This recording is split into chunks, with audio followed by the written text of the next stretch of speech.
Let's start with male reproductive system. Where is the location of male reproductive system? It's located on pelvis region. Right? It is located near pelvis region. It includes testes, accessory ducts, glands and external genitalia. इस topic में male reproductive system में आप क्या पढ़ोगे? सबसे पहले you will study about testis, फिर आप एक्सेसरी डक्ट्स, कुछ एक्सेसरी डक्ट्स है उनके बारे में पढ़ोगे. Then you will be studying about glands की certain glands are there which secretes, semen, seminal vesicle gland is the prostate gland and bulbourethral gland. Mainly, there's 3 glands you need to learn in this topic. Then external genitalia, right? About that, you need to learn about the skin located particularly in that region. Now the next one, let's start with testes, okay? Testes are situated outside the abdominal cavity. It is actually located outside the abdominal cavity in a pouch-like structure which is known as scrotum. And what is this scrotum is for? It is having a function. इसका एक काम होता है बेटा that it maintains 2 to 2.5 degree Celsius. पूरी body से temperature कम रखता है. नॉर्मल बॉडी से 2 to 2.5 डिग्री सेल्सियस टेम्परेचर रखता है. क्यों कम रखता है? बिकॉज स्पर्मेटोजेनेसिस करनी होती है. जेनेसिस का मतलब होता है सिंथेसिस करना, फॉर्मेशन ऑफ समथिंग. जो स्पर्म्स की फॉर्मेशन हो रही होती है, इसीलिए क्या रखते हैं, टेम्परेचर वहाँ पे कम होता है. And who is maintaining this temperature there? So it was actually being maintained by your scrotum, okay, which is a pouch like bag, okay. And let me show you the diagram which is shown in your NCERT. This is the diagram which is being shown, and this is actually the male pelvis showing reproductive system, right? So we are studying this testes right now, and you can see the scrotum also, okay. So now let's study in detail about testes. Okay अब testis के बारे में कुछ और जानते हैं. Testis are actually in oval shape, ठीक है. Okay now there are pairs of testis and it are an oval shape. इनकी लेंथ 4 to 5 सेंटीमीटर होती है and width 2 to 3 centimetre. This is very important MCQ which you should know. यहाँ से बार बार MCQ पूछा जाता है, ठीक है. Next is covering. Now testes are having a covering on it, and that covering is dense covering, okay. It is dense covering. Now each testis it's having 250 compartments, and on that dense covering there are 250 compartments. बेटा जी 250 compartments होते हैं जिनको हम बोलते हैं testicular lobules. And ये जो testicular lobules है वो लोब्यूल्स किससे लाइंड होते हैं? By highly coiled seminiferous tubules. 2 to 3 highly coiled seminiferous tubules. ये 2 to 3 वर्ड याद रखना, ठीक है. समझ में आया?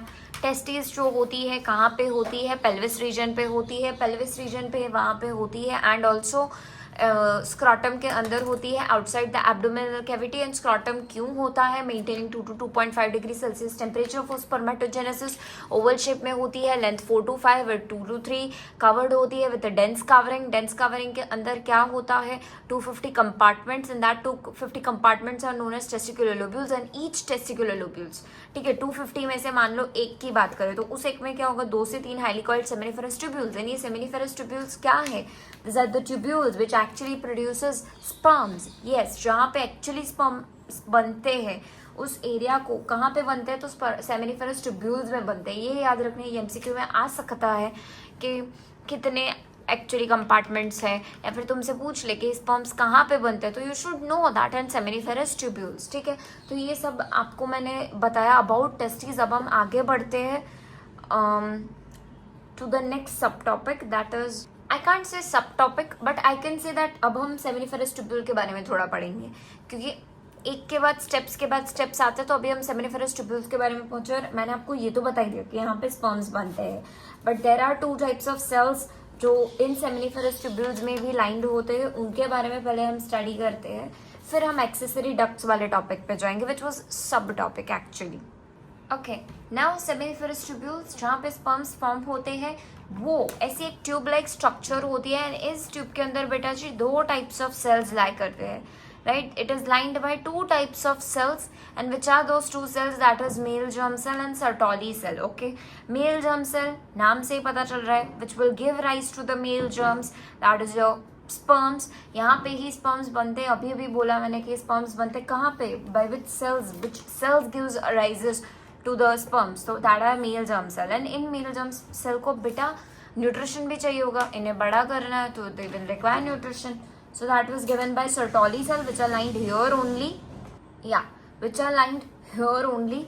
And ये जो सर्टोली सेल क्या होते हैं, जहाँ पे ये जो स्पर्म हमारा बनता है ना ऐसा, वो अपना सर घुसा के एक जगह पे से न्यूट्रिशन लेता है. जिस जगह पे वो सर घुसा के न्यूट्रिशन लेता है, that reason is known as a Sertoli cell. ठीक है, अब हम next will be studying about the cells outside this tubule. इस ट्यूब्यूल के बाहर के रीजन को क्या बोलते हैं? Interstitial spaces. And interstitial spaces में होते हैं इंटरस्टिशियल सेल्स. तो अभी हम उनके बारे में थोड़ी इन्फॉर्मेशन लेते हैं. ओके, नाउ अभी मैंने बोला कि सेमिनिफेरस ट्यूब्यूल्स के जो बाहर का रीजन होता है उन्हें इंटरस्टिशियल स्पेसेस बोलते हैं. Spaces outside the seminiferous tubules is known as interstitial spaces, जहाँ पे होते हैं इंटरस्टिशियल सेल्स, कुछ blood vessels and Leydig cells. ठीक है, Leydig cells and Leydig cells मैंने गलत बोला. इंटरस्टिशियल सेल्स का ही दूसरा नाम है लेडिक सेल्स. ठीक है, ये याद रखना. Interstitial cells is also known as Leydig cells. And ये फंक्शंस पूछे जाते हैं in the form of MCQ कि सर्टोली सेल कहाँ पे लोकेटेड होते हैं, क्या फंक्शन होता है, एंड मेल जर्म सेल का क्या काम होता है, कहाँ पे लोकेटेड होता है, लेडिक सेल कहाँ पे होता है, इंटरस्टिशियल सेल कहाँ पे होता है. आपको बहुत कंफ्यूजन करवाएंगे वो लोग. बट एक बात क्लियर रखो कि यार जो मेल जर्म सेल है सर्टोली, वो तो सेमिनिफेरस ट्यूब्यूल के अंदर है, और मेल जर्म सेल राइज करता है स्पर्म्स को एंड उसको न्यूट्रिशन देता है सर्टोली अपना. एंड लेडिक सेल्स और इंटरस्टिशियल सेल्स मतलब एक ही चीज़ हुई, दोनों का नाम अलग अलग है, बट सेम थिंग है. ठीक है, अब वो कहाँ पे होंगे? तो outside the spaces of the seminiferous tubule, उन्हें इंटरस्टिशियल स्पेसेस बोलते हैं. तो वहाँ पे जो सेल्स है उन्हें इंटरस्टिशियल सेल्स बोलेंगे. ठीक है, क्या काम है इनका? सिंथेसिस करना male sex hormones, that is your androgens and testosterones. And mainly it is the immunological component of the cell. Immune system जो होती है सेल की, वो बेसिकली यहाँ से ओरिजिनेट करती है. And this was all about your testes. अब हम नेक्स्ट वीडियो में आगे बढ़ेंगे about the male accessory ducts. Okay, and ऐसे ही हम ग्लैंड्स पे कंप्लीट करेंगे, एक्सटर्नल जेनिटेलिया, एंड आपका पूरा मेल रिप्रोडक्टिव सिस्टम खत्म हो जाएगा. But will do that in next video. So if you like my today's video, thank you so much, and do like, share and subscribe. See you in the next video.